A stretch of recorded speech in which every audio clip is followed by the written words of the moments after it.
I have to say, you're remarkably healthy for someone who's been through as much as you have. How long were you podcasting? No one can tell me. What about your editor?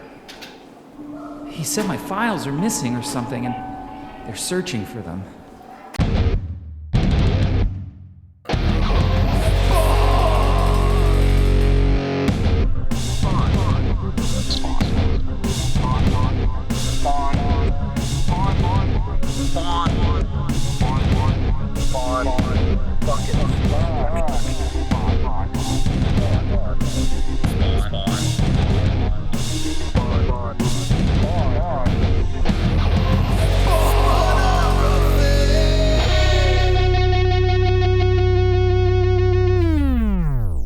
What's happening, Hellspawn? Welcome back to another episode of Spawnography. I am one of your hosts, George Marston, pronouns they, them, or she, her. With me as always, Pierce Lyden, pronouns they, them. How you doing, George? Oh, I was just telling you off mic that I'm a little out of it today. I've been, sometimes I get that back pain because I'm old. I have a condition called being in my 40s and not doing enough ever.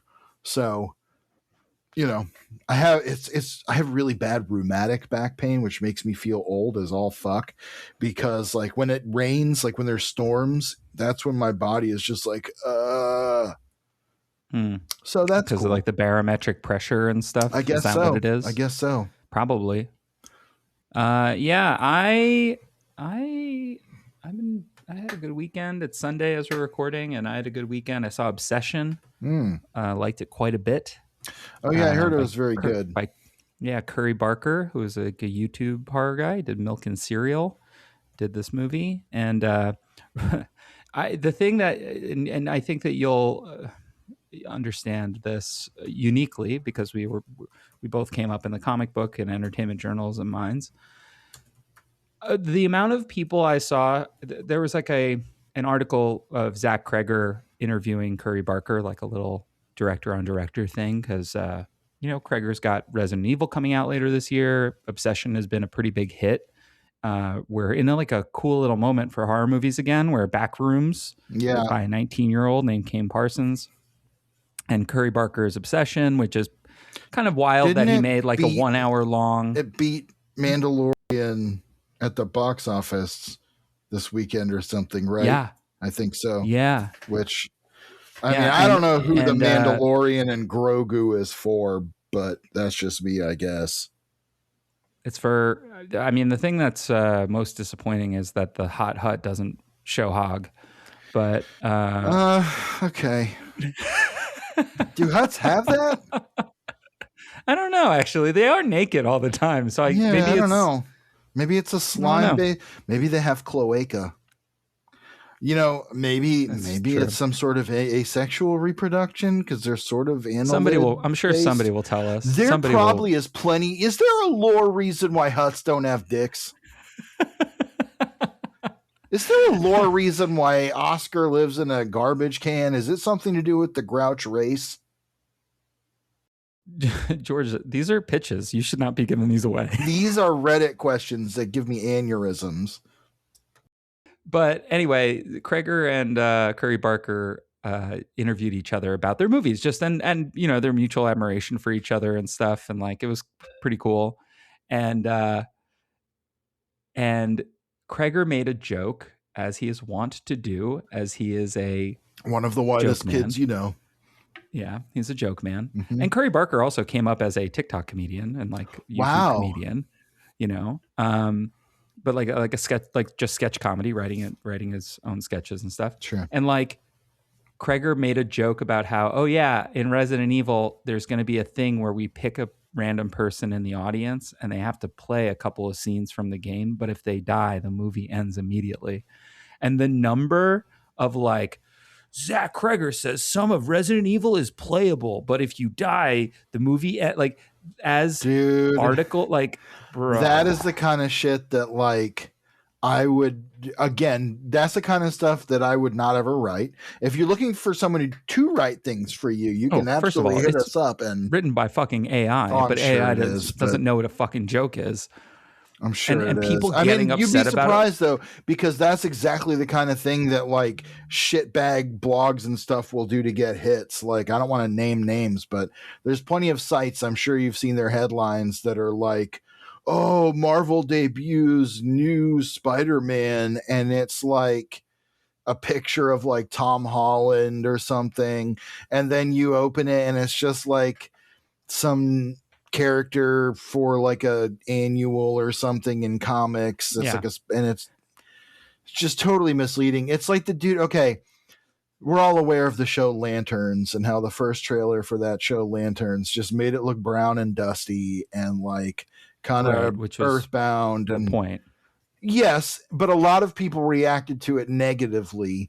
I was quite Yeah. mixed on it, not because I was like, oh, they're not going to do Green Lantern stuff, but because I just thought it was an underwhelming trailer that didn't sell anything interesting or different beyond Yeah. like the idea there's a ring involved.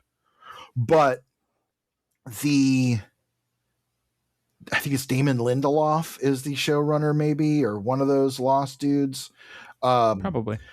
There was this whole backlash because he was doing an interview and he made a joke about it. The host asked, like, the person who was interviewing him asked something about the trailer and lanterns and Green Lanterns and the color green. And he made a joke that was like, oh, I hate the color green. There's no green at all. He was wearing Yeah, a yeah. green shirt. Like, he's wearing a green shirt. Yeah. And like, it was so clearly a joke, but the backlash was like, how dare he? Because the joke confirmed what it confirmed the outrage machines, like, it added fuel to that fire. Yeah. And it's just like, man, I hate, as a person who has spent most of my life doing this shit, I find that kind of stuff abhorrent. And Yeah. like, I just, mean, it started for us, I think, with going to conventions and you'd write the article about what somebody said at a convention, and then you get all the comments that are like, "Rah," doing the same thing, right? right. And for a while, it was pretty contained to stuff like that because most of the, I would say most of the, even like the Marvel Studios stuff was pretty softball-y interviews where they Yeah. didn't really tell you anything, but they didn't make a joke about it because they did want you to be excited about whatever it was because they were worried about it. Well, Now there's like Lindelof is like, I fucking made Watchmen and everybody loved that, so I'm just gonna fuck with people now. I think that there's like a little more, and also too, like, I think with superheroes kind of falling out of vogue a little bit, there's a little bit more flippancy in these interviews with from both actors, but also kind of directors and showrunners and writers and things, where they're like, I don't know, what are you going to get mad about? Like, if you get mad, that's probably good for my thing. well, yeah, it's all So part of the hype machine. Very few things that are made by white men get destroyed like that. You know what I mean? It's only when you start to get non-white men and women involved, or like, okay, great example is talking about superheroes, the movie The Marvels. We've probably talked about this before. I think we've talked It's a about it. perfectly mid movie. It's perfectly watchable. Yeah, perfectly fun. It's like a B, Yeah. you know? Like, I enjoyed parts of it. I thought some of it was dumb, but it was fine. The director of that film went on to make one of the most acclaimed films of the year so far. And We went to the Bone Temple, baby. that's right. And so it got bombed, like review bombed and shit, Oh, because yeah. it's like, oh, a black woman wrote a movie about two non-white women and a white woman. And it's like, well, Well, it wasn't just that, though. It was also what she said in an interview, I don't even which remember. was at the time she started to go work on on something else. She went to go work on the next thing because at some point her job was done. And she basically was like, and I think the edit was taken away from her. There was no way she got final edit, Sure. I like final mean, cut, that's the Marvel way. And so I think that she had some interview that was a little bit taken out of context. That was just like, yeah, no, I'm already on to the next thing. Like, I don't really have anything else to say about the Marvels. Like, I didn't really get to edit it, or I didn't get to finish it, or I already moved on to pre-production on this other thing. So what it is what you got, And people took that to mean like, you didn't care about it. Like the same people who were like, I don't even like these characters, and so I'm going to shit on this. Now we're like, how dare you not show respect to the blah. But It's when just like, really oh, what come that on. filmmaker is saying, Nia DaCosta, by the way, Oh, we'll name her yeah, she's because great. she is a wonderful filmmaker. What that filmmaker is actually saying, what Nia DaCosta is actually saying is, I cared a lot about this movie, and I didn't Yeah. get to finish it the way I thought it deserved. Yeah. And that's true for so many films. I mean, you can go back and look at so many movies. What is it?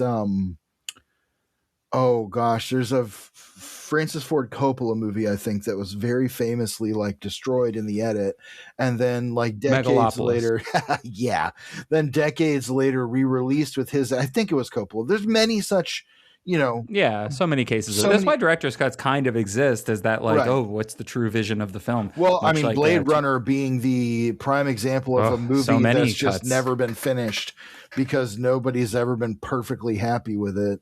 And I'm happy with it I every think time it's I great. watch it. I think it's a great film. I just think, it's one of those things where at some point you have to stop making the movie. Mm-hmm. Like you have to finish the issue of the comic. You have to finish because I mean, look at a movie like Town and Country. Do you know that movie? Vaguely, I think I know the magazine. Yeah, it is a Warren Beatty movie about a bunch of rich white people having. It's like a farce. Excuse me. And that movie famously took like years to finish because they just go back and remake the whole story again over and over, and it was never finished because no one knew what it was. And it's like you have to just be done at some point. And if it's not good, it's not good. That doesn't mean give up on something right away artistically, but like at a certain point you have a sunk cost fallacy where it's like I can never, especially if the game is like make a movie that makes money. At a certain point, it's just not possible anymore. And I wish that isn't what art was about or how it was made. But especially when you're talking about like a blockbuster film, like a Marvel movie, Town and Country has an incredible cast. Yeah. And it's a piece of shit. It's like a famous piece of trash. Doesn't seem like it's good at all. Because when you said, oh, it's a Warren Beatty farce, I'm like, I love Shampoo. Yeah. Hal Ashby Catastrophe. Yeah. But no, I love that. That movie is legitimately great. What movies are great are the movies that Warren Beatty finances and produces and stars in himself so that he can hold on to the Dick Tracy license. There are some famous ones like where he just sits down as Dick Tracy and has a normal interview for like an hour or whatever. He just does whatever is required by law to hold on to that, which like, he did dude, one in you're 2010. 99. You're not going to, you're as old as Dick Van Dyke. You're not going to do one. He's 89, first of all. Well, I was not far off. I was being exaggerative, but like, that's not far. Also, 89, they're not going to do Old Man Tracy. I don't know. Warren Beatty, I guess he's not that hot anymore, but he was quite the looker. Let me tell you, I discovered the other day that, Warren Beatty, I guess. I mean, he had big teeth to me. That's one of your icks, right? Well, it just doesn't. The rest of his face is too small for it. I discovered that Siskel of Siskel and Ebert, regrettably, was pretty hot in the 70s. Like when they first started, he had this big fucking mustache. Just look at my Instagram. I posted a picture of him. He had this big fucking mustache and he was wearing like flannel shirts. And it looks like a dude who like sells you a joint at a Led Zeppelin concert. I'll look at your Instagram. Look at my Instagram. I'm not seeing. Maybe it's just this one particular photo. Maybe you found the one. This is great radio. It is. Everyone loves this. No, he's not. He looks like a serial killer. I'm sorry. No, he doesn't. Yes, he does. No way, dude. Fine. That guy looks like he's gonna chop you up. No, it doesn't, dude. It looks like, as my roommate said, it looks like his mustache seats too.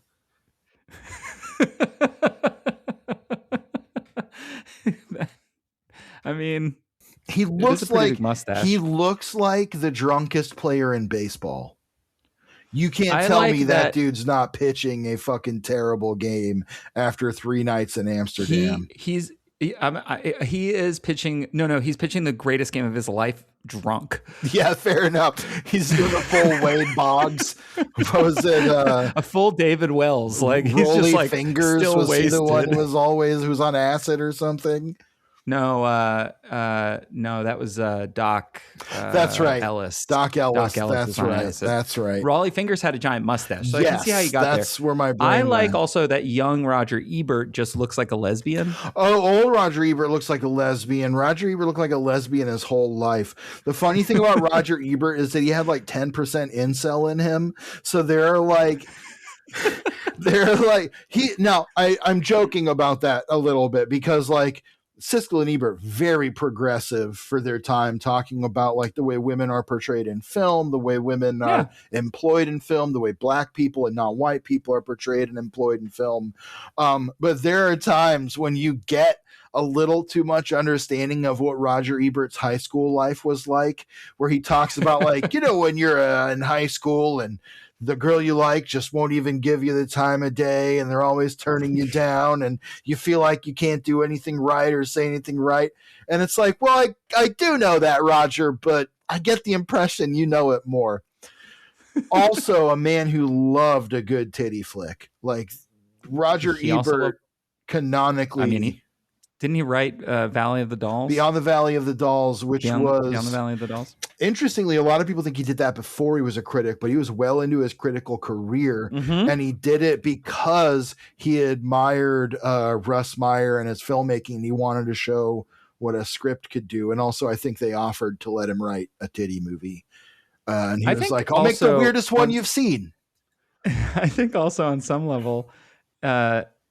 as critics, right, it is sometimes really helpful for us to engage with the art that we critique, right? I think the thing that always comes back at any of us in any criticizing any medium is like, oh, you only write about it because you can't do it, or you only write about it because you want to do it, you wish you could. And it's like, Maybe. I know some critics that are just critics and they love being critics and they are like they're like, oh, I never want to make a movie, but they are some of the smartest people about film that you could ever speak to. I'm not a genius about film, but I am a person who chose the path of the critic over the path of the creator. And I don't think I am without creative potential. I certainly still do it. But from a professional standpoint, my pursuit has been to offer, my point of view and my depth of knowledge. And I think that even if I can't go make a film. I don't have money or equipment. There is a barrier to that on some level. And, there's iPhones, etc. But like, I don't know enough to make a movie. I know enough about movies to know I can't make one, but also enough to understand how other people made them. Sure. Much like comics. We may never make a Spawn comic. Although I do have one finished comic now under my belt. Hell yeah, you do, buddy. Yeah. But, and more on that eventually when I finish the rest of it and I kickstart it. And I think, by the time that this comes out, let me take a look at the date. Yeah, June 22nd. I think we'll be well within our friend, enemy of the pod, David Pepos, back on Kickstarter again. Oh yeah, for the OZ. For the OZ number 3. I may have a little small involvement in that Kickstarter that I can't really get into just yet. Anyway, we may never make a Spawn comic, but we can definitely talk about them.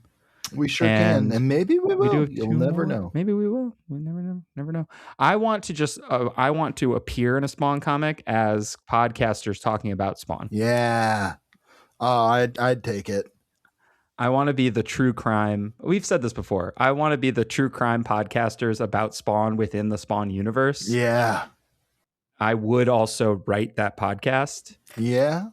Todd, I know you're not listening, but next time you're on the show, we'll see what happens. We'll see. Yeah. Eagle-eyed listeners will also realize that we are nearing 200. And when we got to 100, after that, we spoke with the Eagle-eyed Todd father. listeners. I would use the same language, but I still think it's funny. So we're going to see if we can speak with him again after we get through this era as well. Yeah. I think that'll be really exciting. But yeah, we are fully in this transition into Jim Downing. Wow. We're in the Endgame now, even though we already had the end. And we're covering Endgame parts 3 and 4 today. And so we're 6 weeks of Endgame, essentially, much like the film. And yeah, how are you feeling about this arc right now? It's a long one. 12 issues is longer than we usually go. This is a year of Spawn. We talked about how the writing right now in Spawn, we were talking about this a minute ago, and we may have touched on it in our previous episode, is very much, it has a bit of that decompressed feeling that comics had around this time, very particularly where they were writing for trades and stuff. And that's always a bad thing. I mean, it is a serialized medium, but there is a vibe of that. And I think that there's some really interesting stuff here. There's return of some elements that we haven't seen in a while, some that I appreciate, some that I kind of feel iffy on. We'll get into which is which as we go forward. But yeah, it's not bad. I will say again, we talked about it at length last episode. The art is doing a lot for me. I'm really appreciating Whilce Portacio, an artist who I often have not really liked. And, that's one of the amazing things about Spawn in a lot of ways, is that there is so much cool visual shit in the comic that the right artist can really sink their teeth into it. And you get a run like Greg Capullo, where I went into that not really being a particularly big Capullo fan. And then by the end of his Spawn run, I mean, he's King Capullo. You know what I mean? Like, you get why he's the bar for this comic, why people still think of him. You absolutely get how he wound up at Batman. And also his recent Wolverine stuff, too. I think that there's a crystallization of his style within Spawn that then he's able to take that, what he learned there, and apply it forward, right? We start to see it in Batman, and we definitely see it in that Wolverine mini. We see it in Dark Knight's Metal and all those kinds of books. We see also how Todd's inking on him influenced him in some way as well. Absolutely. As well as seeing how Danny Meeke, Jonathan Glapion, and some of those other inkers have also been an influence on his line work as well. So, there's a lot there. I think that my big thing against Capullo when he was doing Batman is that I didn't always love the inking, making his lines really brittle. I think that that's something that happens more and more over time with him. With Portacio, I always think of him with X-Men. Like, I always think of Portacio doing kind of like just not being Jim Lee doing X-Men, for better or for worse. Like, Sure. I don't think I'm right in that sort of assessment. Well, That's a dumb, no, I mean, I I'm don't an 8-year-old. but I think Marvel was like, this guy has Jim Lee vibes. Yeah. And I mean, I think they shared a studio at some point, I'm sure. Yeah. Yeah. This arc, though, is interesting. I think that Todd's inks are pushing the book in a certain direction. And I think that he's basically being like, okay, there's a lot of clarity in Portacio's line work, but there's not a lot of mood. So let me add mood. And that's what kind of feels like is happening here. And I think that that's really interesting. I think that Todd's also evolving as an inker. Well, we know he's doing digital inks, and that makes a huge difference. There's a lot more room in digital inks, not for nothing, to be able to go, oh, that didn't work right. Even easier than if you're doing physical ink on paper. You can still white that out and draw it again, and that's not an uncommon practice. But with that, Pierce hit me with the credits. This is Spawn number 187. Todd McFarlane, Image Comics present Endgame Part 3. Writers, Todd McFarlane and Brian Holguin. Pencils, Whilce Portacio. Digital inks, Todd McFarlane. Colors by Jin Han. Lettering by Tom Warzakowski. Editor, Todd McFarlane. Managing editors, Jen Cassidy and Tyler Jeffers. Cover artists on this one, Portacio and Jin Han. It's a cool cover. It's a very, like, almost It's a very almost like sort of boring Jay Lee cover. I think Jay Lee does great covers, to be clear, but this one is just Spawn kind of standing on a ledge. Feels like you had to get your homework in on time a little bit, but it's not bad. Yeah, it's not bad. It's just It does show a little bit of what Portacio's Spawn looks like, and he's definitely got a bit of a different vibe than we've seen previously. He's very spiky. He's got this interesting little mark over his eye that I don't know if it's meant to be like a highlight necessarily, or if it is something I think it's his like thing, because you can kind of see, maybe it is a highlight, but you can see that he's kind of got the Malbolgia M on him there. kind of, but it's sort of like piecemeal. It's like blacked out. Yeah, It's like, it looks like the highlights are forming those symbols. yeah. So we open at the offices of the New York Clarion, which is not a real newspaper, and somebody's yelling at this guy Mark to get the numbers for analyzing the stock, but he already sent it. Check. Yeah, he's clearly like the office know-it-all, and people are just asking him facts and stuff. They're like, "What about the budget updates?" He's like, "I'm on it." Someone says, "Where do the Jonestown suicides take place again?" And he says, "Guyana, down in South America." Now, I don't know how deep you wanted to get into Jonestown, but I would not classify them as suicides. They were almost certainly, in nearly all cases, murder. It's a murder. It's a massacre. There is a lot of mythologizing about the number of people who were totally willing to just drink the Flavor Aid. And that's mostly not true. I mean, there was a certain quotient of the people, but most of the people, including all the children and everything, were forced at gunpoint in many cases. Some people were bold enough to just go up to the guards and say, "I'm not doing it," and left. But anyway, I could talk about that for literally hours. I have a very weird Jonestown special interest because I think it's just fascinating. One day we'll ask the listeners what special interest of yours they want us to do an hour on, and we'll do that. Okay. But that's not right now. No, it's not. We'll move on. Mark has also asked how many Grammys Nelly has. 3, baby. 3. Country grammar, dog. So Mark is obviously somebody you want on your trivia team, but he stops, one of the editors, Mr. DeLeon, aka Bob, and he is trying to pitch some feature article ideas.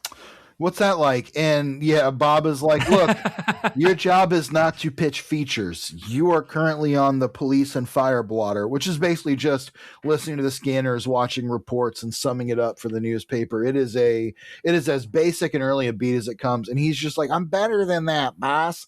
There's I love the art on these pages.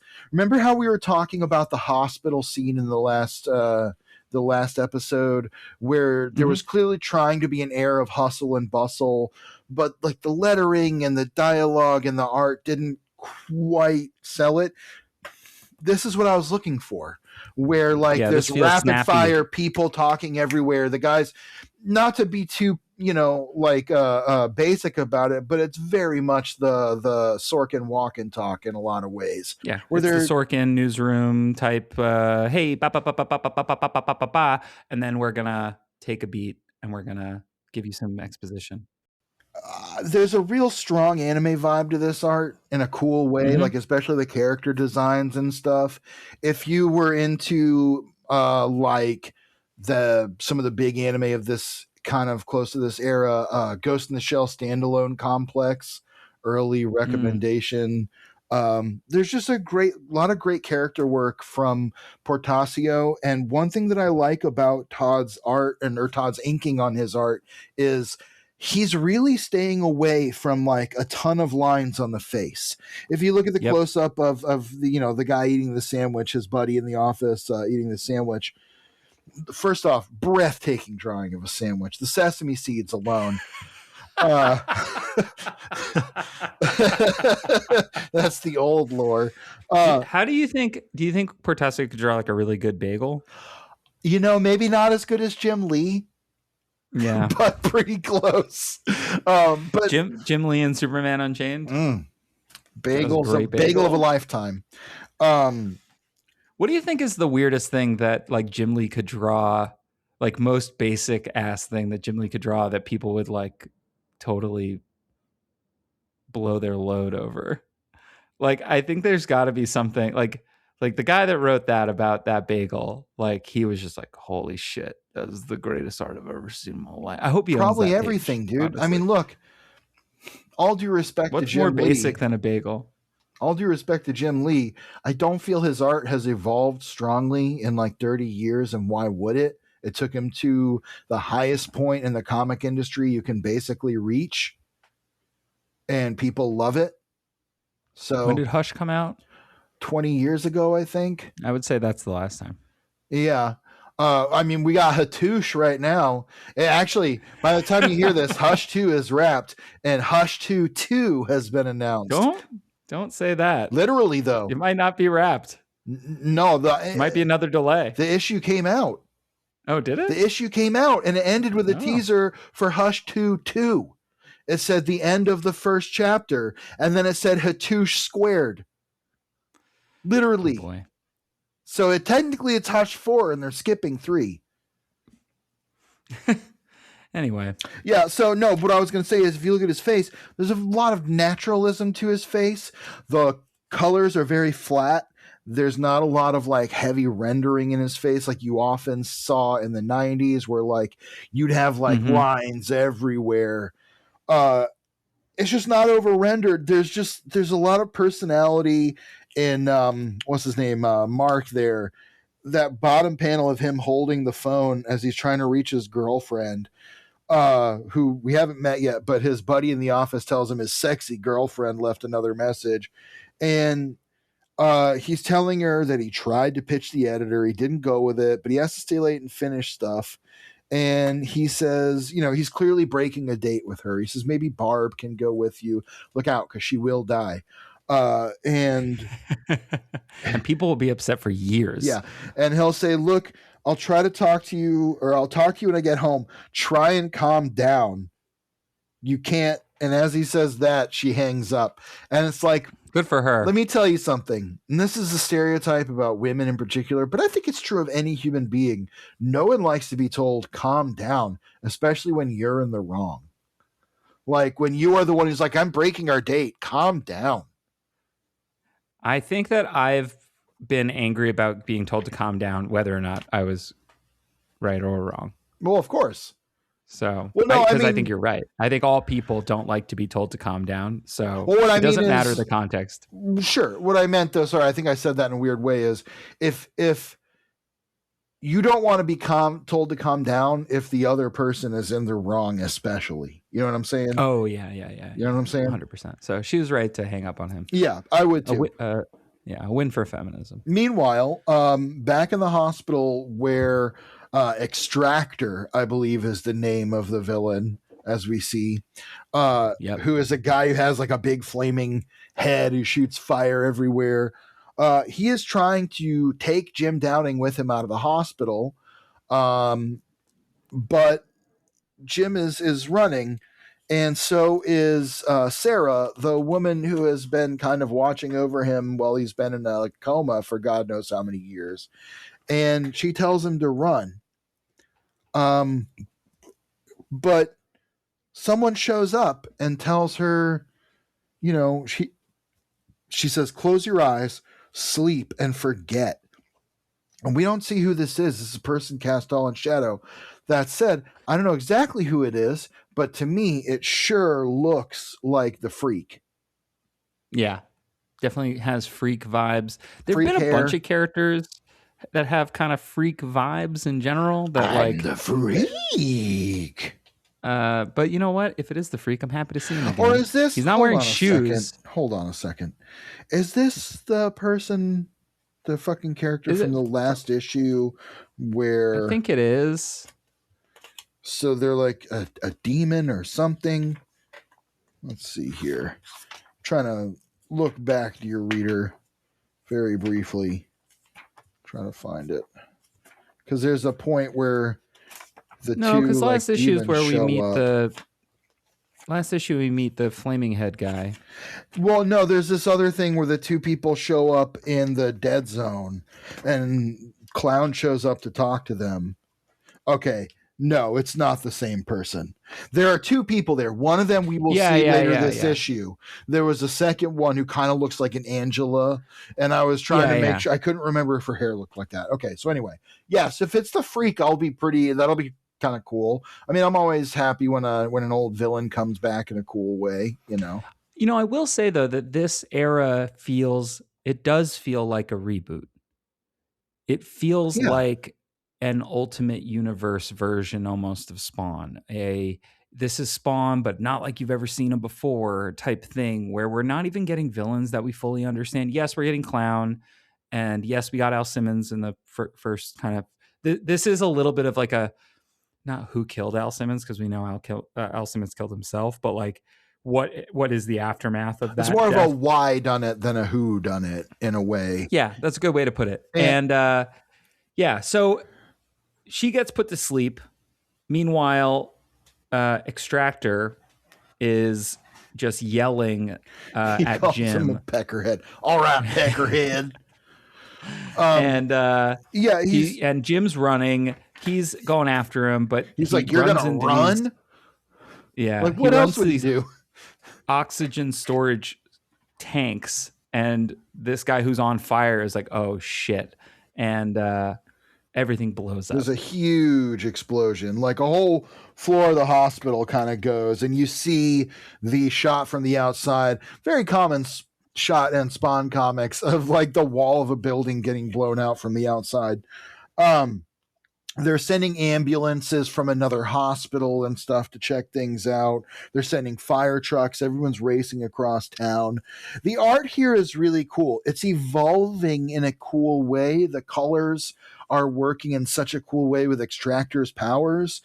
His powers are flames, and they're rendered in a very kind of sickly yellow orangey way. They're not super hot on the page, but because the rest of the pages are so kind of cool and laid back, it gets this really interesting dramatic energy, especially when you start getting that third tone where you're getting the like light edge and the like a lot of that glare on the characters and places. I also love the page of the ambulances and cop cars racing into action because it's all very subdued, again, shades of like varying grays and sepia, but those lights, the red lights on the ambulances and the cars and everything, they really really glow in a very striking way, and you get the like little Akira style light trails. Yeah.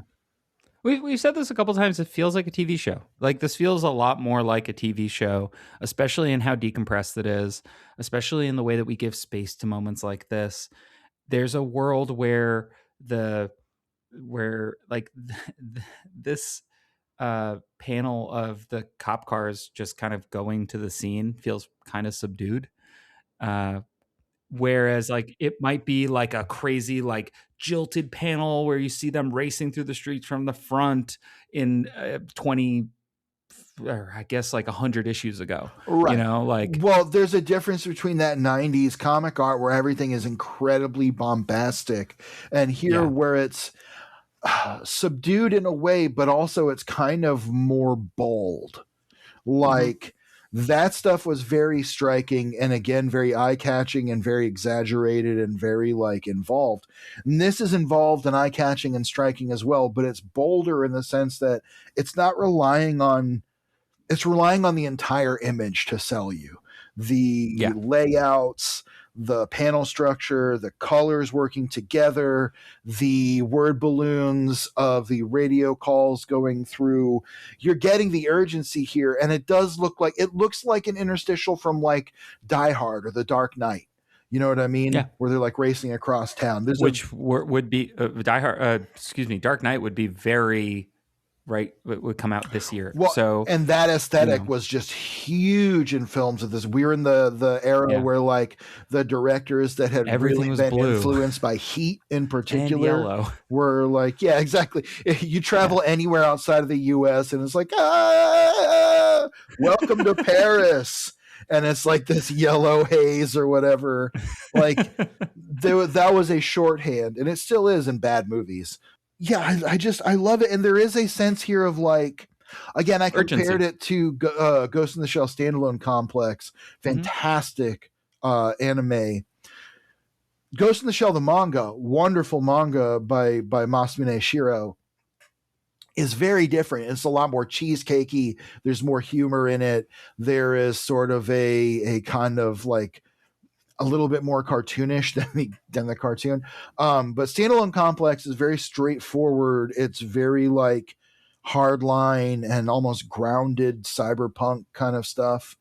And you get these shots like this, or even Akira going all the way back there. I talk about it all the time, and I mention the light trails. These are just like interstitial establishing shots that make this is okay. Speaking of Jim Lee, something he has said in a lot of interviews, a common question he gets asked is, what do you get excited about drawing? What makes you feel accomplished? What are your favorite things you've ever drawn? And his answer pretty consistently is usually like, well, Batman. well, no. Interestingly, Bagels. he's like, well, yeah, actually closer to that, because what he says is it's usually not the stuff that gets fans excited. It's stuff where I feel like I really nailed composition or storytelling, or I drew something that really just looks exactly like it was in my head. And that's something that's hard to explain if you didn't make it. And I think that's true. And I think also if you don't know how it's made, but when I look at a page like this is an incredibly impressive page to me, top to bottom. And it's as mundane as it gets. It's, police cars and fire trucks driving around, which we see every minute on TV. Back in the hospital, though, we're getting this cool sort of like backlit, very bright, smoking, like the after effects of Extractor kind of going after Jim Downing. And Extractor's kind of explaining, he's like, look, I'm not, I don't get paid if I kill you, but that doesn't mean I won't do it if I have to. And Jim is just like much like early Al, is just confused. He's like, who am I? Why is somebody after me? Like, this is crazy. And he gets grabbed, but suddenly, as he screams at Extractor screams back because his arm is bleeding somehow. And We don't the radio exactly see how he's injured. Yeah. Yeah. And Extractor is like, there's a radio saying, Extractor, what's happening? Do you have your target? Meanwhile, rescue units are inside the building. You got to grab your guy, get the hell out of there. Do you copy? We cut back to the New York Clarion.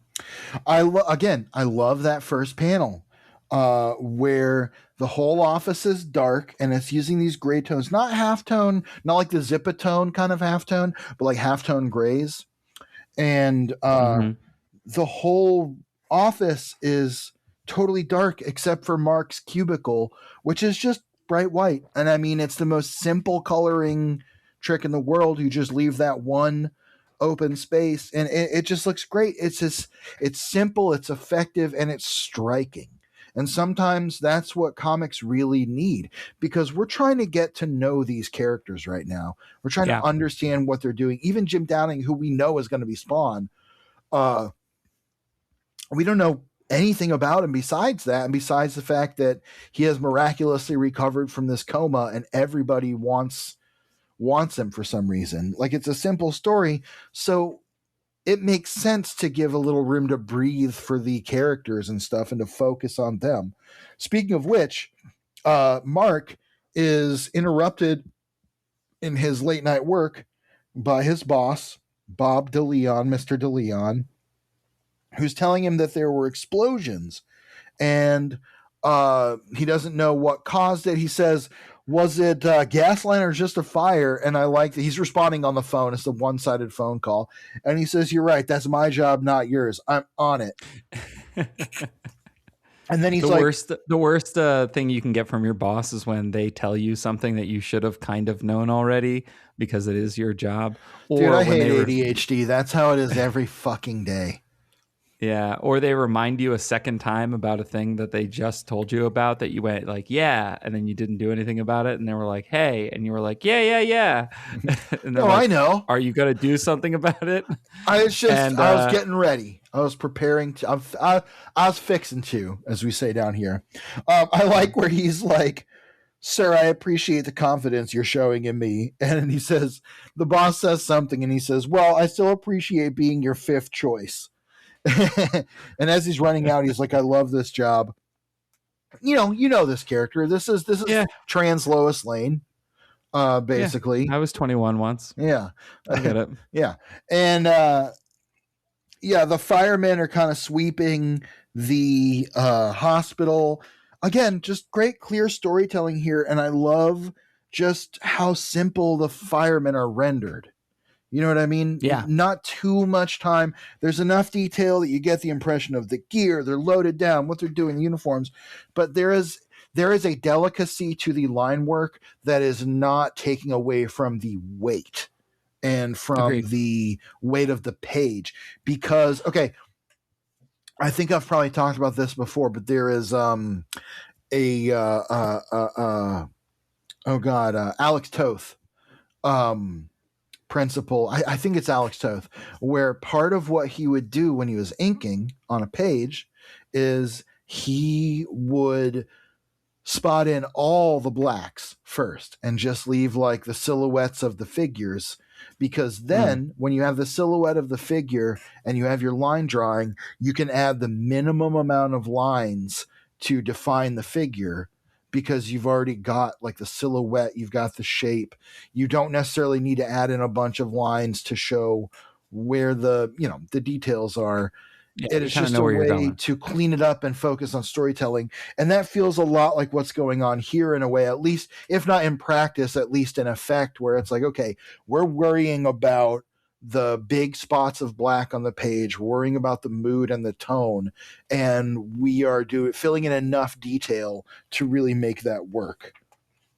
The colors here also doing a lot of heavy lifting for as minimal as they are. We get inside and the firemen find Sarah and they're dragging her out of they're carrying her out of the rubble, and the colors it's essentially gray tones, but there is just enough orange and sepia in that background and just enough like yellow in that lighting that you're like, oh, there's a fire here. You know what's really funny is that this yellow that is kind of very prevalent throughout the book is not too far off from that kind of like No, it's not. piss yellow No, it's that we not. hated.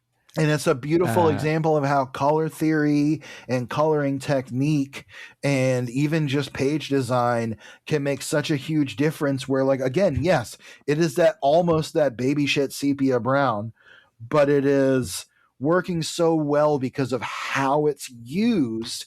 And again, even then, when we were looking at that, a lot of those pages were rendered so much more intricately than this.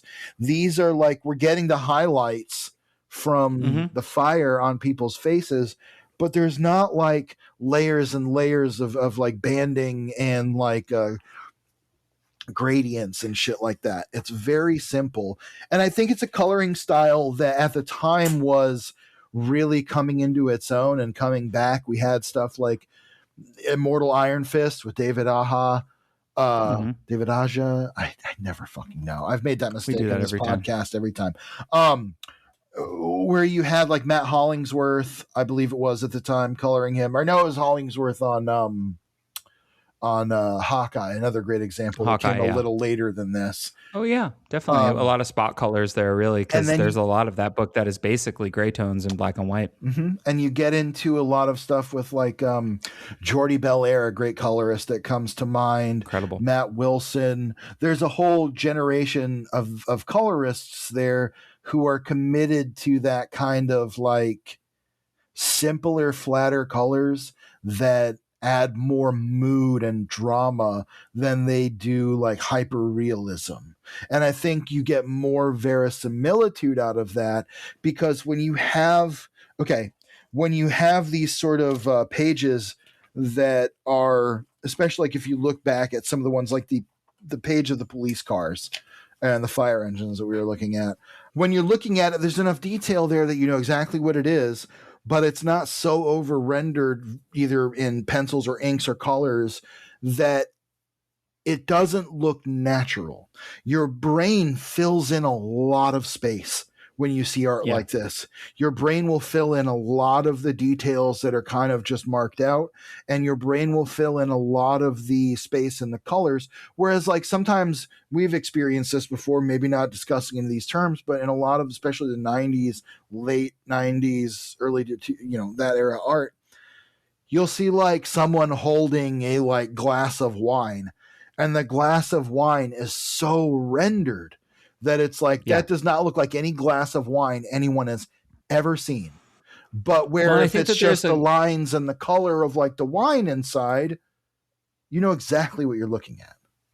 Well, and I think that there's a great balance here, and I got to shout out Portacio and McFarlane with their line work specifically, because that this sequence, we're really hammering on the sequence of firefighters. We got to move on, but we don't get faces because they're wearing helmets, and like we don't need the detail. And then we get this really awesome close up of like the fire chief kind of saying like, turn back, we're blocked, like, and it is pretty rendered. Yes, and there's a kinetic energy to those lines where it's you're kind of getting back to some of that 90s look. Like, again, Todd, great hand stuff. If you look at this guy's hand, Todd did a great hand job inking it.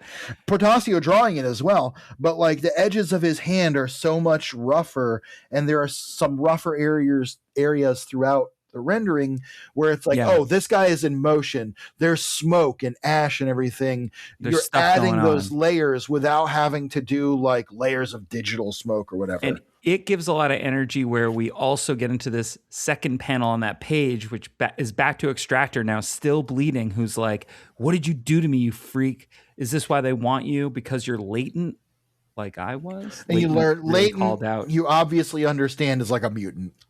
Like a mutant thing, yeah. Someone who has powers. And by the way, we haven't shouted out Tom Warzakowski's really great.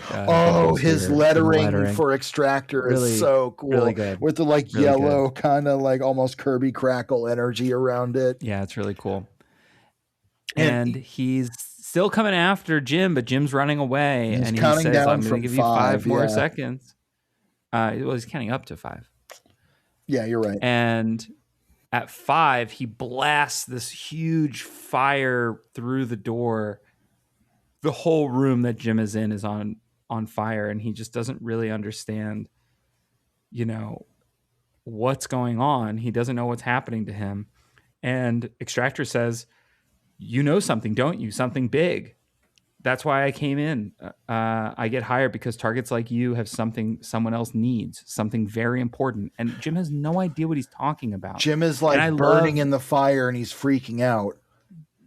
Yeah. And Extractor grabs him with his like flaming hand, grabs his mouth. I love the way, real quick, I love the way Extractor is drawn when he's engulfed in flame, where it's really mostly negative space, and you're just seeing like, especially the bottom panels of him getting closer throughout those 3 inset panels of him getting closer to Jim. Really cool. Really cool. But yes, he grabs Jim by the face, and he's like, it's my job to breaks his jaw. Get that back. Yeah, breaks his jaw. There's a big crack. To call out Warzakowski again, just real quick, I love the energy of Extractor's lettering here, because you get that sort of like, oh, his voice must sound like a roaring fire kind of thing. Yeah, like it's like it crackles. Yeah. So the person on Extractor's radio, like his handler, is telling him, those aren't your orders. Don't engage him. Don't fight him. Because, Extractor's saying, I'm going to tenderize you. And Jim, he's being held in this guy's fiery grip, and he's just like, who are all you people? And as he says that, his eye shuts, and he just has this squinting green energy coming out of it. Again, incredibly effective panel, almost entirely black except for just the green eye and the hint of space around it. And you get Extractor yelling, no, as something happens. We get that kind of like the lights are out, bam, boom, crash, pow. What is happening? And as you turn the page, you find out that whatever it was not good for Extractor, because here we have Spawn. Blood everywhere. And he is just, the close-ups of his eye, like opening and closing, so good. And there's just literally, Extractor is essentially red mist from what it looks like. He's just painting the walls. And The handler is still coming into his radio saying, "Abort your mission. Abort. Target no longer a threat." Then we get a throwback page. It has been quite some time.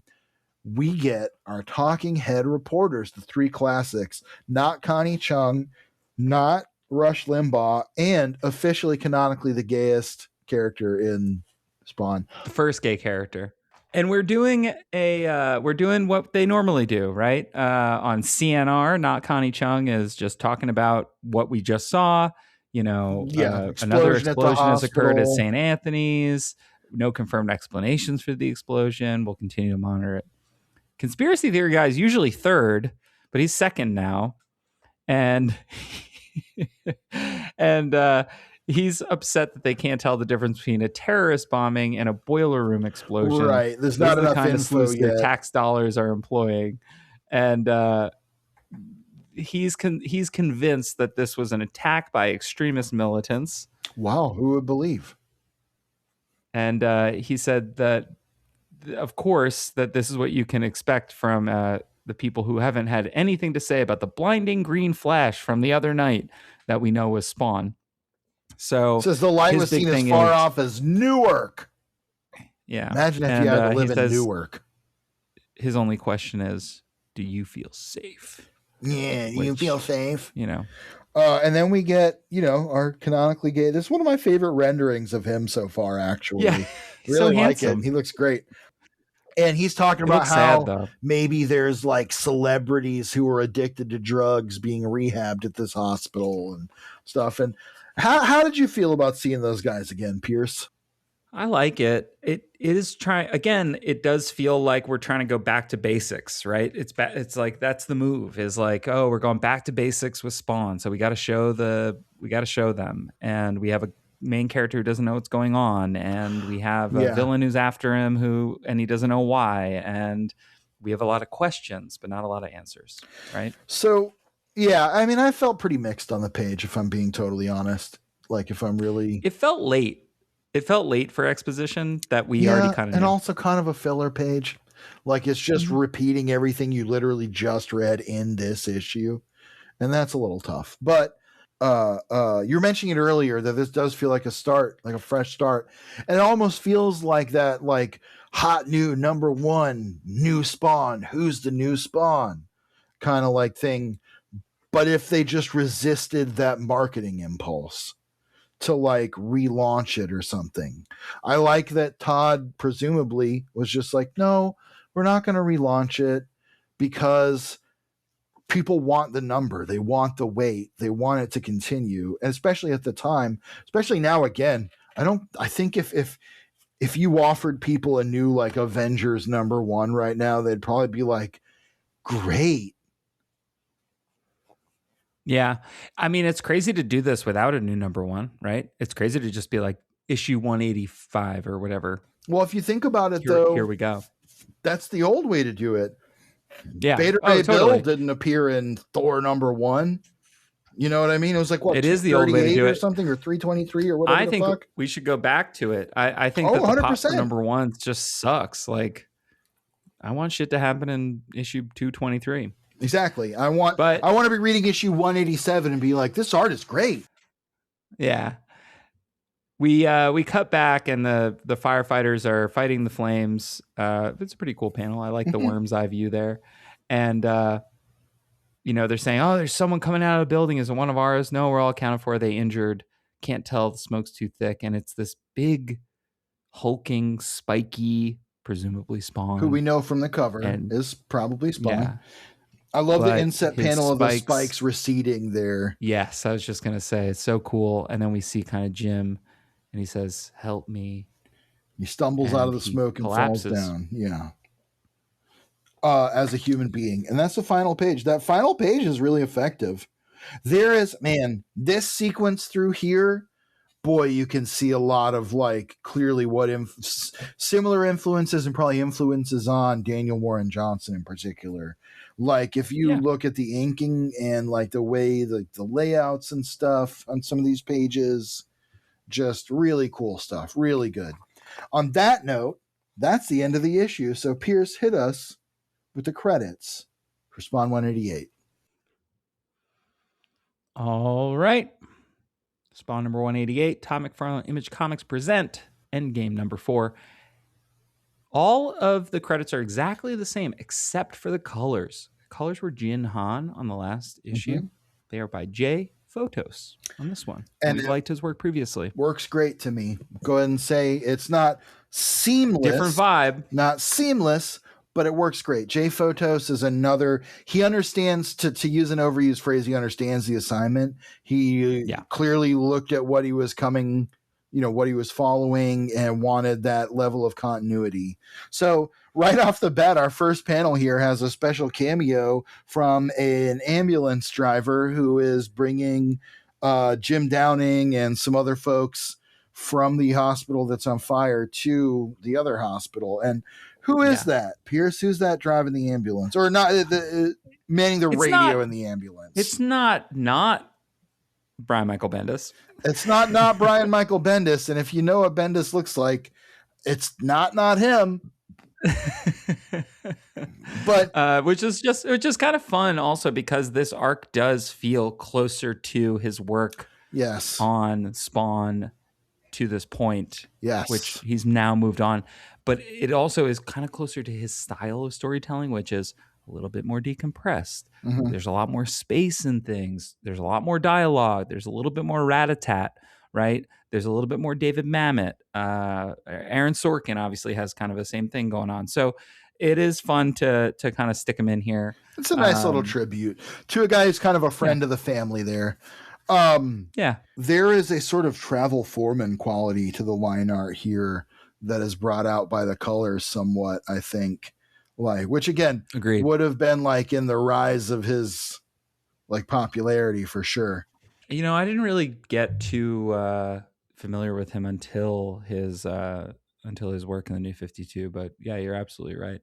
I would say Supreme Power around this time. Yeah, I think so. And he had been in the industry for a little while. He had already done Iron Fist stuff, so I think he did Wildcats a while before that, maybe with Warren Ellis.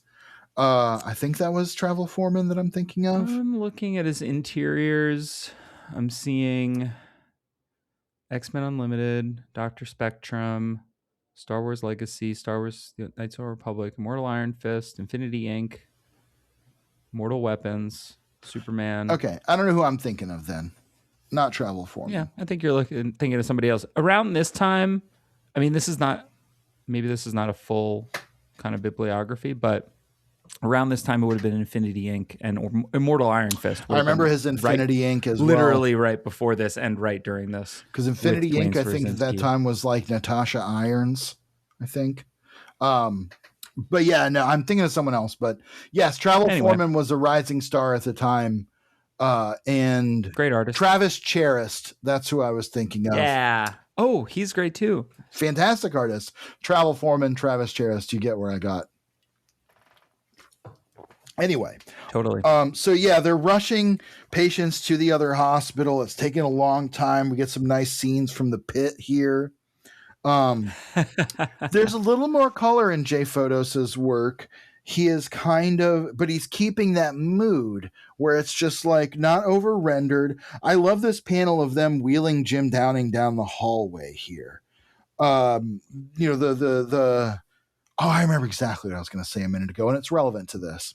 Sure. We're getting a conversation between the ambulance and the discharge nurse or whatever, and she's asking for paperwork, and they don't have his paperwork. Almost everyone else's is there.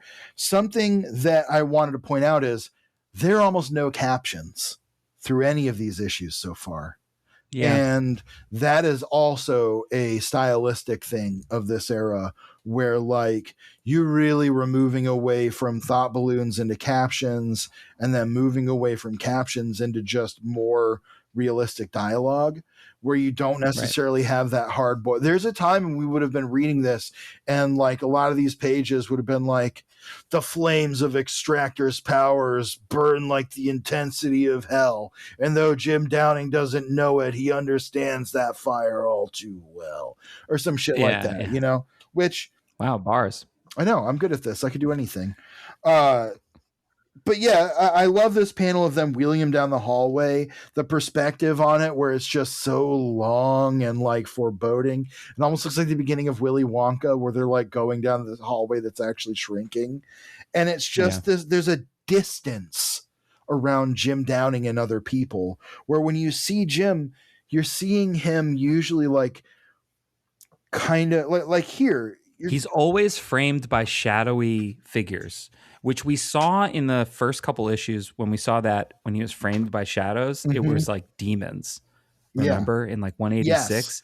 where like he's like looking up and he sees these demons and he's like, holy shit, what the fuck? And he's still being sort of like, we know that he's always being watched, and he can feel that he's being watched and we can feel it. And I just think that that's a really effective storytelling thing here that is adding to the claustrophobia of those panels, even though in some cases, like right under the one where he is getting wheeled down the hall and he's kind of put into his station or whatever section, we still see kind of characters in the foreground. It's not like the normal foreground acting that we get in Spawn comics where it's like heavily rendered foreground details. It is instead shadows. Right. They are unknown to us. They are unknown to Jim. We should be afraid the way that Jim is afraid. They are unknowns. It's cool. And we don't know much about why Jim Downing is so important. I think it's interesting that there's a mystery to us here. That's something that had to be built into Al Simmons.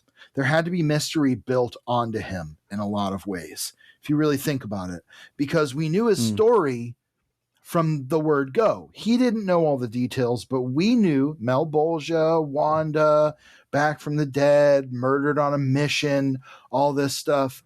There wasn't a lot of Wolverine to uncover in Spawn until down the road, where they did a lot of expanding on his mythos and his personality and his background and brought in, new revelations, retcons, etc. Here, we're kind of already there with Jim Downing because his entire identity is a mystery. So there is a slightly more effective, in some ways, turn for the beginning of a story here, where we don't know the answers that he also doesn't know. And so maybe there is a little less exhaustion so far in the idea of Al being like, well, I don't know. And it's like issue 98. And you're like, I know you don't, dude. But like, we've known for a long time. And which can also be an incredibly effective storytelling technique. But well, we talked about it in those issues. I think we talked about it multiple times. Is it effective to do a mystery where the reader knows more than the character? Or is it just frustrating? And I think where we landed is it depends. It really depends. I think here, because it's been long enough and we got ostensibly an ending to Al's story at this point, it's interesting to figure out how this book is going to continue and still be called Spawn. The only through line that we have to this point is Clown, who's a character that readers constantly wanted. Oh yeah. If we're going from like the letters, well, he's column, the favorite. Right? Where's Clown? People What's love Violator? weird, What's evil this? clowns. It's just a thing. Yeah. People love it. Truly. But so it's I think especially for the era also it works in a post Bendis Avengers and Ultimate Spider-Man era where I think that and Daredevil, I think Bendis's fingerprints are really on this. Oh yeah, more than I realized.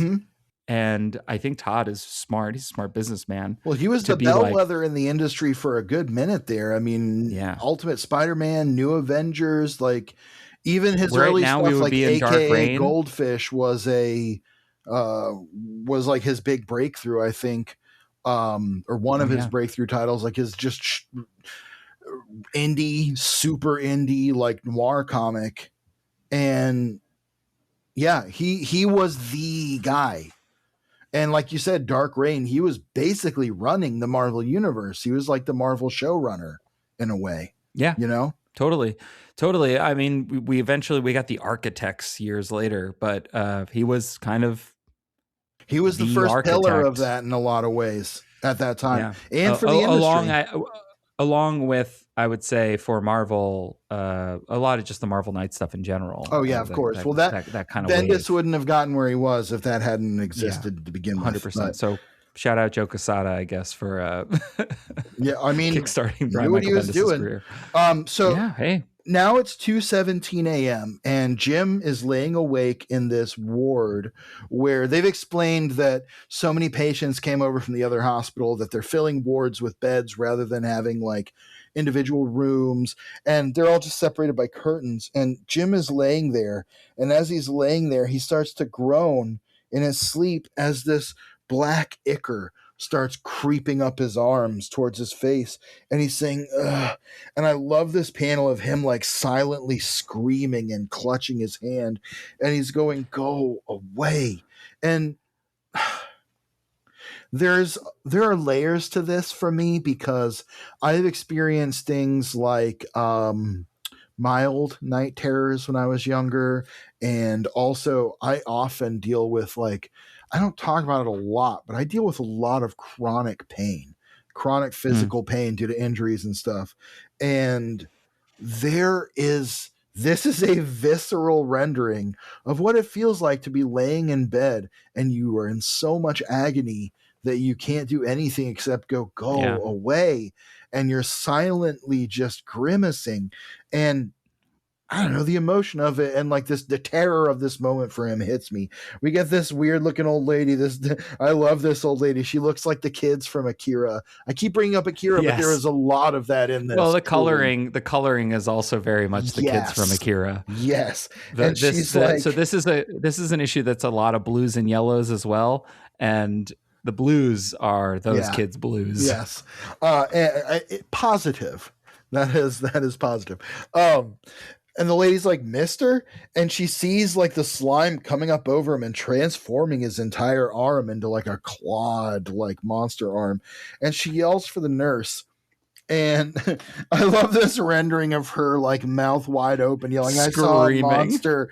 It's a little like awkward, but that's kind of what I like about it because it's a little exaggerated to show the terror. There is a manga-esque quality to it that I like. It's like when you take a picture of somebody and when they're in the middle of doing something and like they don't normally look like that, but like in that photo they do because you caught them at like a weird time. Right. And when their mouth is just at the exact right angle. I think that I love more than anything the two people on the side of her.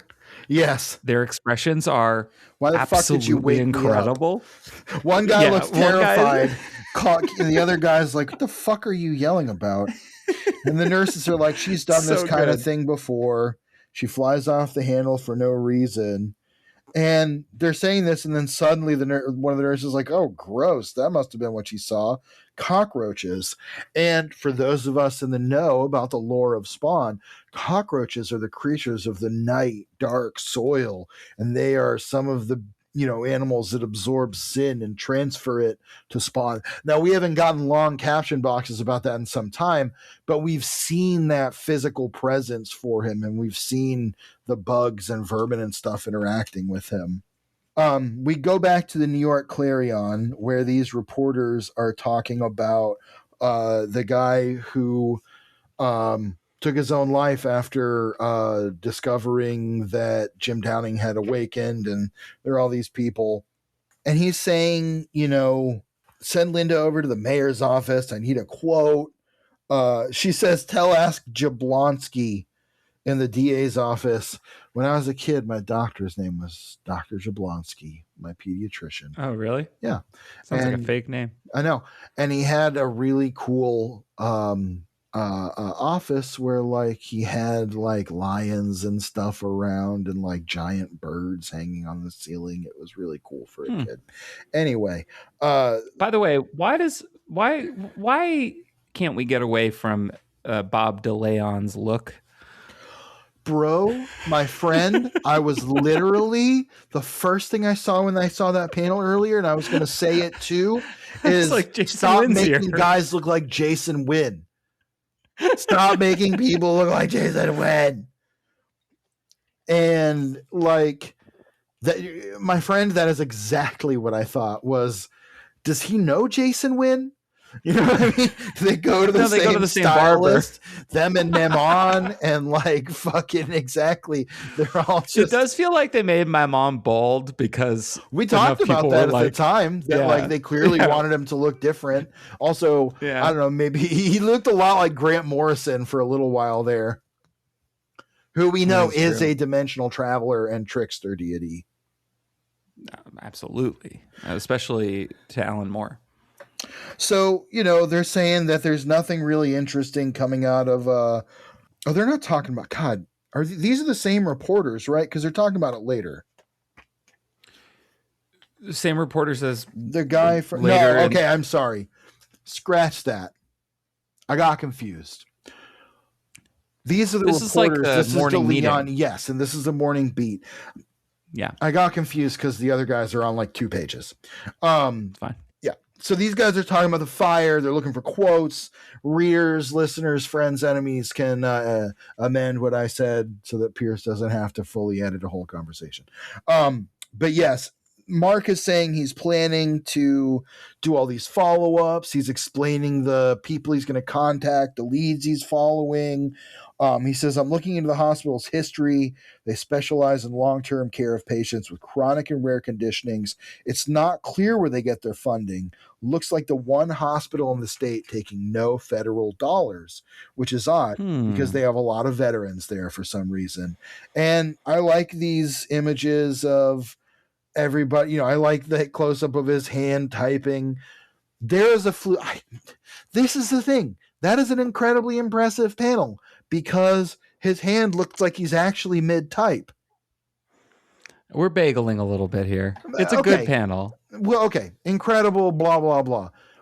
That is a well It's a good rendered. panel. The Yes. panel itself, the hand is storytelling. a strong accomplishment because it is very easy to draw hands doing something like typing that Sure. you don't think about what they actually look like. It is very easy to render a hand position like that looking like a PlayStation 1 graphic. I'm trying to do it on So camera. it's not impressive is the wrong word, but it is just a really cool panel that It's a good panel. When artists talk about what impresses them and what impresses themselves, if I drew that, I'd be looking at it going, man, that's a great looking fucking hand. Yeah, look, again, that's what I'm saying. It's a good yeah, it's a good panel. So and we get some good. We also, and I have to shout out Portacio here. Really great faces. Like we can get kind of caught up in the minutia here, but I want to really, and we did just call out some great faces in a previous panel, but even the close-ups are really, really solid. Oh yes, and just seeing kind of the rest of the bullpen here, and I also love this kind of far away panel of Mark because everybody's staring at him. Yeah, the 2 older people are like, we're mad he's doing this. Like, is clearly like he's horning in. And well, even the he explains more stuff. He's going to look into the patients across the city because most of them haven't probably left that hospital in years. And DeLeon is like, hey, great, do all that. And if you find anything, we'll assign it to a staffer. And it's like, oh, great.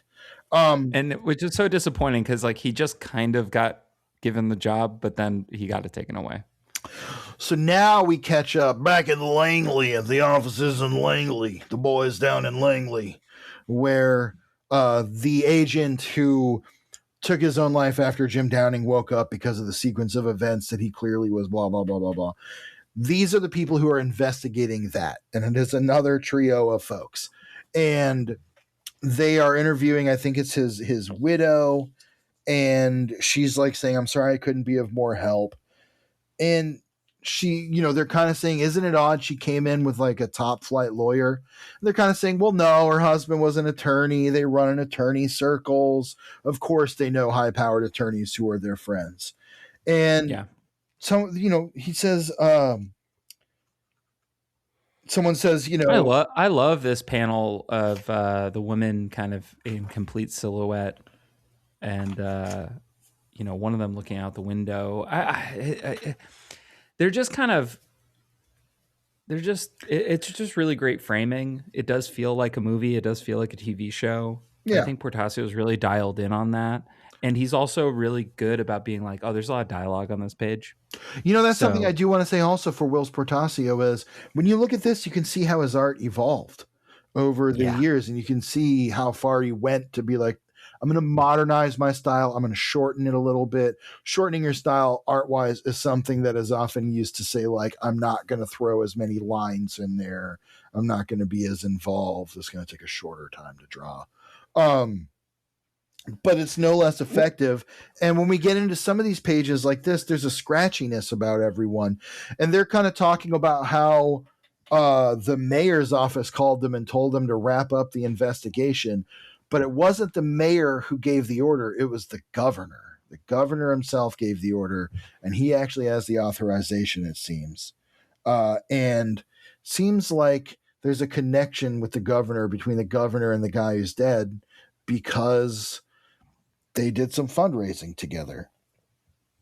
And so we get the impression that there's a lot more being hidden here behind the scenes about Jim Downing and the conspiracy around him.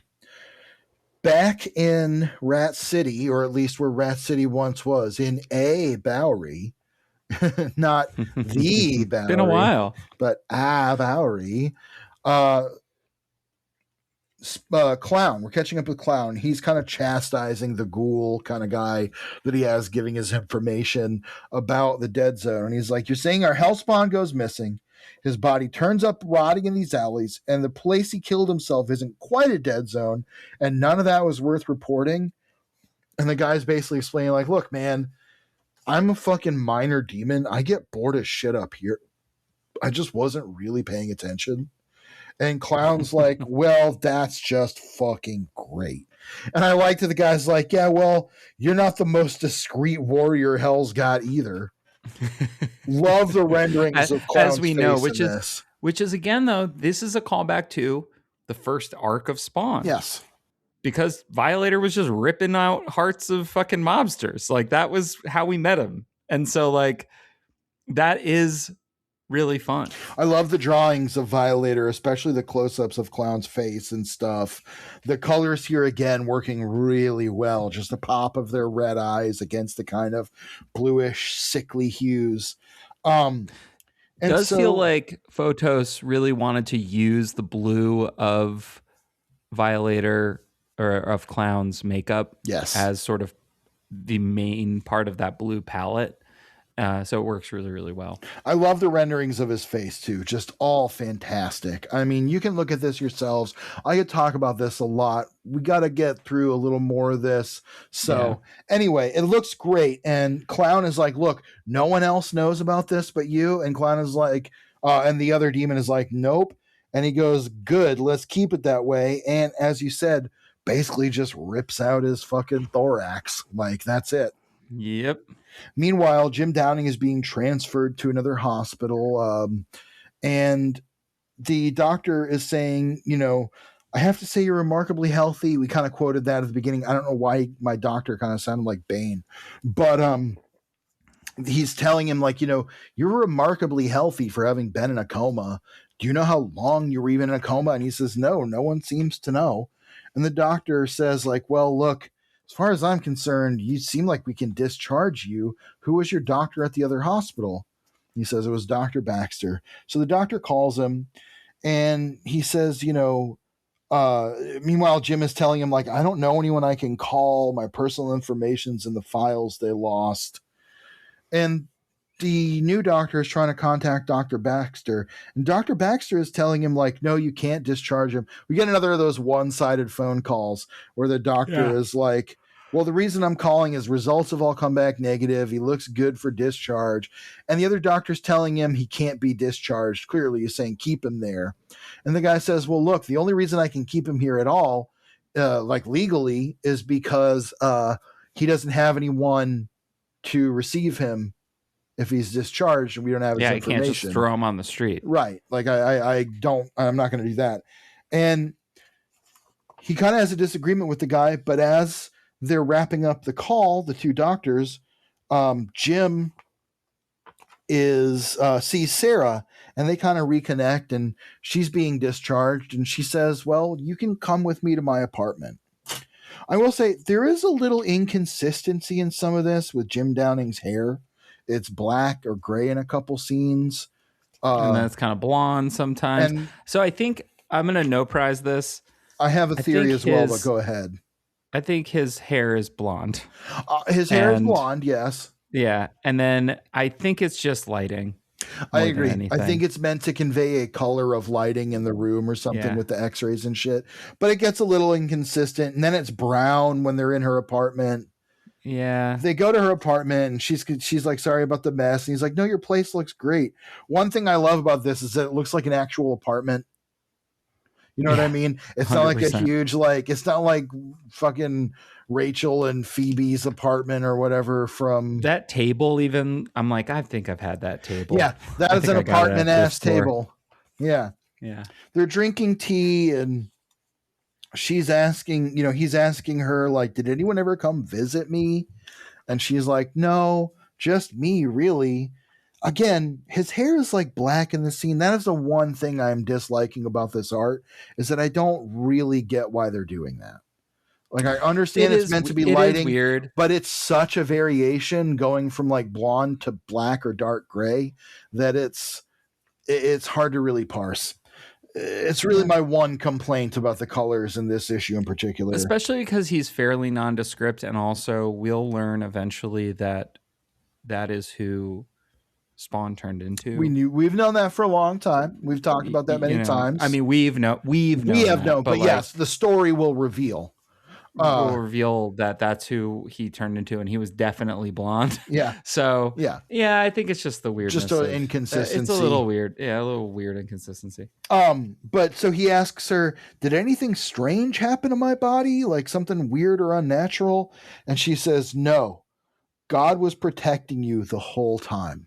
And when she says that, we see his eye starting to fill with that green gradient, like the power is rising up in him.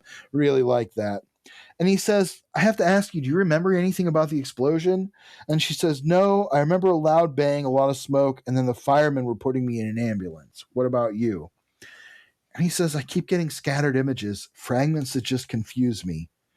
And she's telling him, he says, don't worry, it'll get better, but I do think, or she says, sorry, this is confusing because they are having dialogue in captions that are all the same color. So he is telling her. It is a little weird. Orzakowski, not L. It seems like a mistake. Call it a tie. Seems like a mistake. Where so it's hard to tell that like they're talking back and forth, but they are. He says, "I'm just." But we do learn how Extractor dies. Yeah, she says you need something to sleep, but in the fragments that we're seeing, it's him laying on the bed, his eye all green, and we get this glimpse of him reaching out and grabbing Extractor, and his claws and spikes just penetrating all through his body. And the next panel is so fucking great. He goes, it's him waking up on the couch going, oh, Jesus. And behind him is this panel of Extractor just exploding into fucking like smithereens, blood and gore and carnage everywhere, and his eyeballs popping out. It's awesome. It's so good.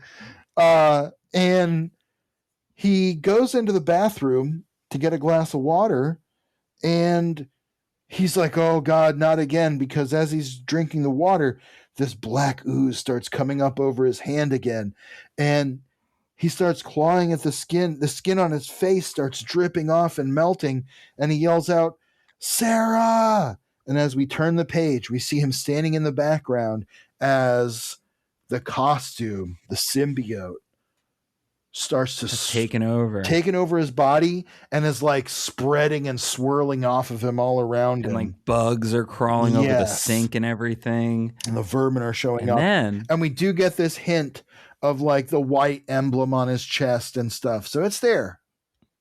Yeah. But at the bottom of the page, we get the power meter. We do. And it reads 0, 0, 0, 1, 1. Pretty Bum, bum, interesting. bum. Pretty interesting. And So this is, I said to you off mic before we recorded, I guess a couple of days ago, I was like, oh, I feel like we're going to have a little bit to talk about here because I think these issues are actually really interesting. Yeah, we're doing the decompressed kind of like late 2000s comics thing, very popularized by Brian Michael Bendis. That was kind of going on at the time. It is extremely a new era for Spawn. This is not what we're used to seeing. I think it's interesting that Todd has brought on Brian Holguin to do this. It doesn't feel like a Holguin comic in the way that we got Holguin comic before, but that leads me to believe that Holguin is able to be a bit of a chameleon, that he's able to kind of be like, oh, what's the assignment? Yep, got it. Oh, do it kind of like this. Got it. And I think it's pretty effective. I think that Portacio is an interesting pick. He's an Image founder, so obviously he and Todd have a relationship. He is also kind of understanding the assignment, and Todd's inks are pushing the book in a certain direction as well. We haven't had, during David Hines' run, it didn't feel like we had Todd's authorial voice in the book quite as much as we had had previously. And it does feel like this is what he wants Spawn to be right now in 2008, as opposed to kind of Hine being tasked with, I don't know, man, tie up all this stuff. And there's a lot of energy in these issues to kind of be like maybe something new, even if it feels a little bit like something old. Well, we're kind of getting to final thoughts here, and Yeah, I'll agree with what you're saying. I think that I said this last episode. I think that there is an element here of Todd and Holt, in particular, coming in and going, okay, we had some creative time away from being directly hands-on with this book. We saw what it looked like then, and much like, again, I said it before, much like Haberlin figuring out, working on Spawn for so long that by the time he was the one driving the art, he had such a strong perspective on what he wanted to do. I think it took some time. I think it took Todd and Holguin some time away to look at the book from a macro perspective, look at the industry from a macro perspective, and go, okay, how do we break out of those old habits a little bit and update this to tell the story that we want to be telling in a way that speaks to the readers of today? And I think you're right that there is a level of adaptability there. mm-hmm. And it speaks to the adaptability of Holguin as a writer, where he can go from, he had some of the most purple prose we'd ever read in this comic, where Totally. like long florid captions, Bringing in William Blake and all that stuff. Yes, exactly. Very literary at times. And here he's going, no, we're going to do this lean and mean, and we're going to focus on this particular story. We're going to focus on establishing this new vibe, and we're going to focus on living up to the style of the moment. I think it's interesting that, we got a long way to go in the Jim Downing era. God knows what it'll bring. I certainly don't know all the spoilers and shit, but so far I'm like, from an objective, I'm going to be reading Spawn standpoint, I like it. I like it. It's different. I'm actually kind of glad it's a little different. I was a little more ready for that than I felt like I was, especially after what we just went through with Al and his whole journey to some form of actual redemption within himself. And so I'm kind of digging the new direction. Of course, the art, there's just so much to sink our teeth into. We talked about that more than anything else this episode. And yeah, as a person who is a born artist, maybe not a great one, that's just what has always excited me the most about comics, is looking at great art that makes you go like, wow, oh man, they make this look easy. Yeah. Yeah, I mean, I am interested. I think that I think that I'm curious, and I'll do some more research as we get into these. What's kind of going to be fun about getting into the later issues of Spawn is it's going to be easier and easier to find more reviews. And I haven't specifically dug into research for these, Mhm. but I will. Um, because I do think that the big critique of any comic in the sort of at the height of the decompression era, and this is definitely not the height, but it's definitely the beginnings of it becoming so popularized that it was you would see it kind of across the board, is that like it feels like nothing happens. Yeah. And we have the benefit of binging this essentially, Right. right? But even reading just 2 issues, it's clear that stuff's happening. And obviously, we're more invested because we're going to keep reading it. We don't have to drop it off our pull list at any time. You know, we're not paying $3 for it every single month. We paid $50 for 50 issues and we're good to go. But it is, I can understand, and I'll always understand the criticism of, and I think I've probably even said it in some of my reviews over the years. You know, you write 1,500 to 2,000 of them, and it's going to happen. Yeah. Of hey, nothing really happened here, you know. But in the context of the entire arc, something is happening, and like you said, I do think the art's carrying a little bit. It's making it easier for us to still be on board with the narrative, even if things still feel kind of piecemeal and the mystery is still pretty pretty relevant to us as readers. We want to know more, but we're not getting answers. And I think superhero comics are typically better when you feel like you're in the same position as the hero. I Yes. don't think that they work as well when you know more. And I mean that from like a continuity standpoint. I mean that from a being specific to a certain arc or something.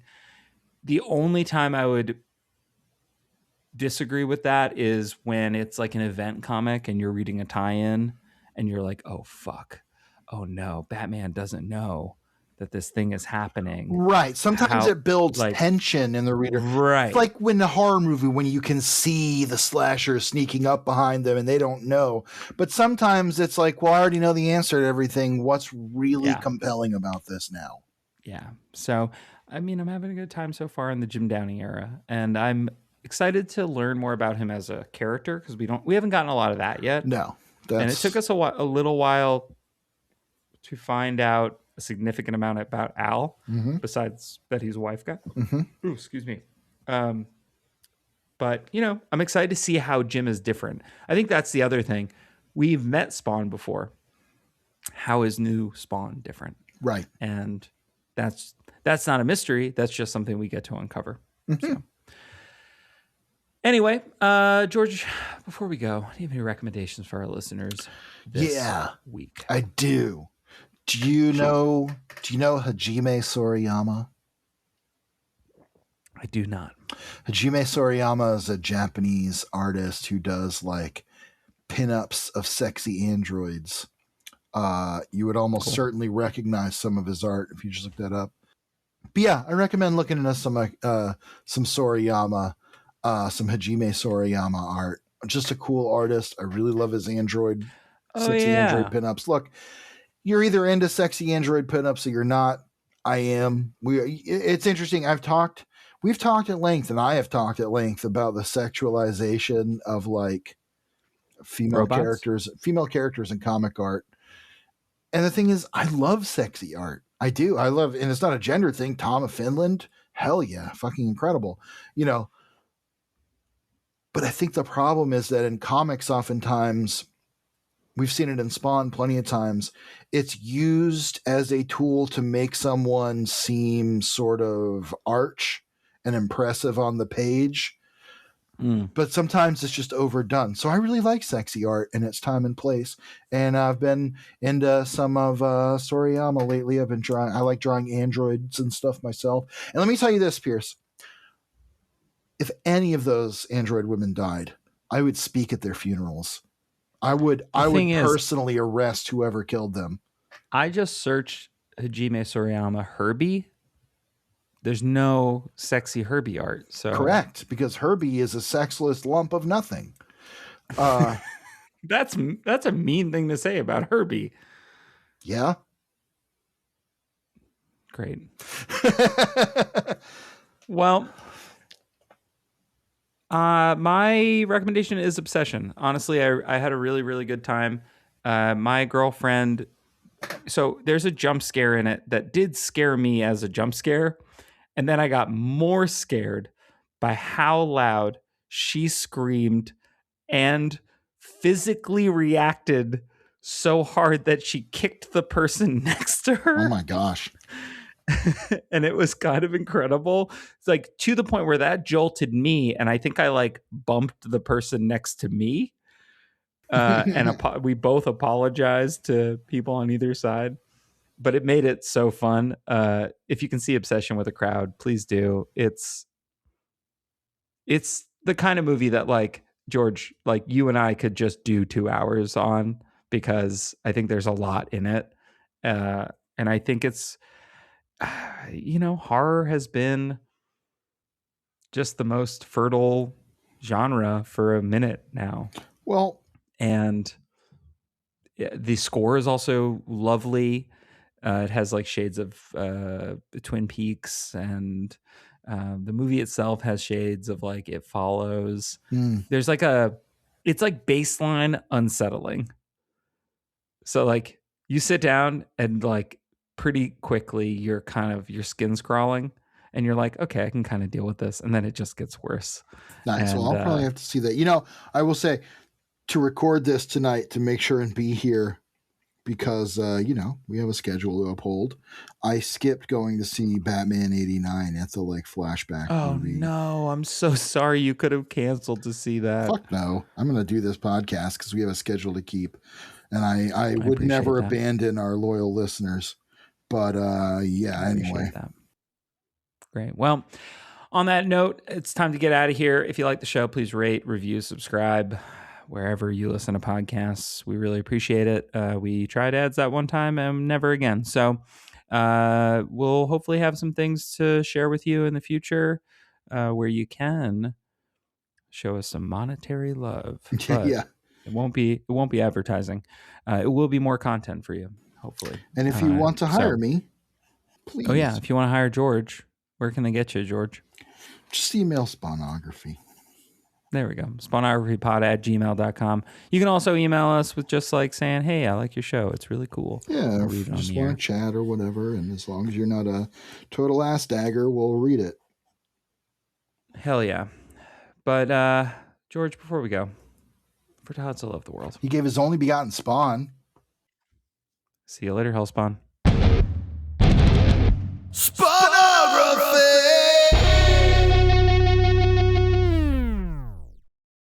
Spawnography is recorded in Athens, Georgia, and Queens, New York. It's produced by me, Pierce Lyden. Our theme music and logo were composed by George Marston. Episodes come out every Monday on Spotify, Apple Podcasts, YouTube, and wherever you get your podcasts. If you like the show, please rate, review, subscribe. You can find us on social media at Spawnography or at SpawnographyPod. If you'd like to reach out to us directly, you can do so at spawnographypod@gmail.com. Thanks for listening, and until next time, see you later, Hellspawn.